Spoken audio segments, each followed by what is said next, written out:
Well, there is a growing push for our state to join some new interstate medical compacts. Now, you may be asking, what are those?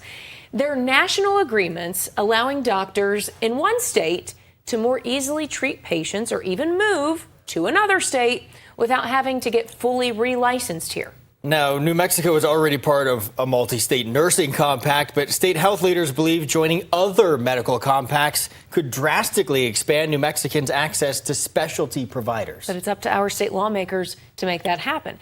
And as Griffin Rushton found out, there's some friction over when it should happen.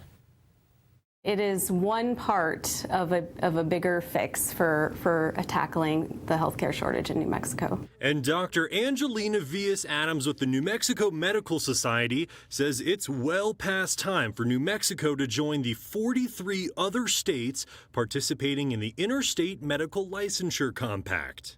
It makes it easier for physicians to streamline their process to get licensed in multiple states, allowing New Mexicans to access healthcare providers far beyond the land of enchantment. So if somebody needs a highly specialized physician, they can do a telemedicine visit with that physician instead of having to travel to the Cleveland or Houston or Phoenix. Or just across the Texas state line. We took that long trip, 4 hours one way, just to get on a Zoom call to talk with this top expert. Michael Casaus and Naomi Natale say that was their only hope after their 2-year-old son Sebastian was diagnosed with an extremely rare and incurable form of cancer. Nobody in New Mexico had ever heard of it, had ever treated it, and devastatingly, at the time of diagnosis, it had spread to his lungs, which means it was stage 4. Because so little was known, we were asked to be making really impossible decisions, such as, do we amputate his hand because that was the primary site of the cancer? They found an oncologist in Philadelphia who was eager to give a second opinion. But when they learned that we were in New Mexico, they said that they could not do that.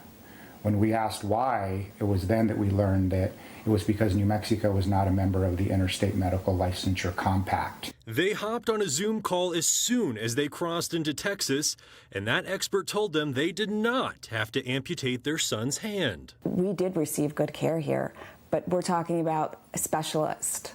We're talking about, people who this is their focus, is rare cancer. To have some experience, it is critical. 10 rounds of chemo and 6 surgeries later, their little boy still has 4 nodules on his lungs.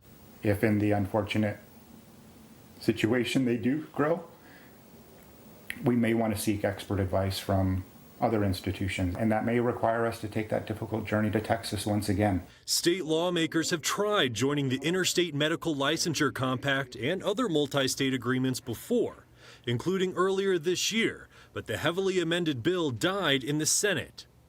Healthcare advocates are now pushing the governor to add it to the special session agenda after the feds revealed states participating in the compact will be given preference for new rural hospital funding, and the deadline to apply is in early November. But it seems that's not enough. We got a hard no from the Democratic leadership. Senate Floor Majority Leader Democrat Peter Wirth says healthcare policy should not be held hostage to short-term grant deadlines.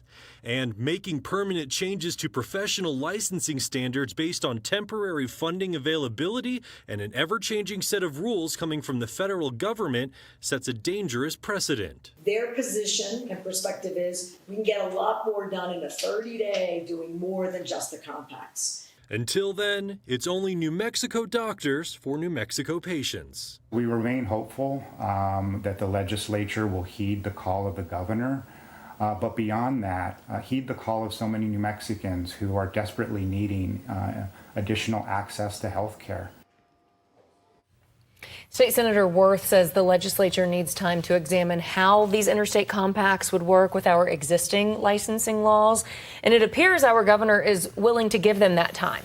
Yeah, Dr. Villas-Adams says joining the compact likely won't do much to improve primary care resources in our state, which, of course, is an issue we are still expecting lawmakers to address during the 30-day session in January.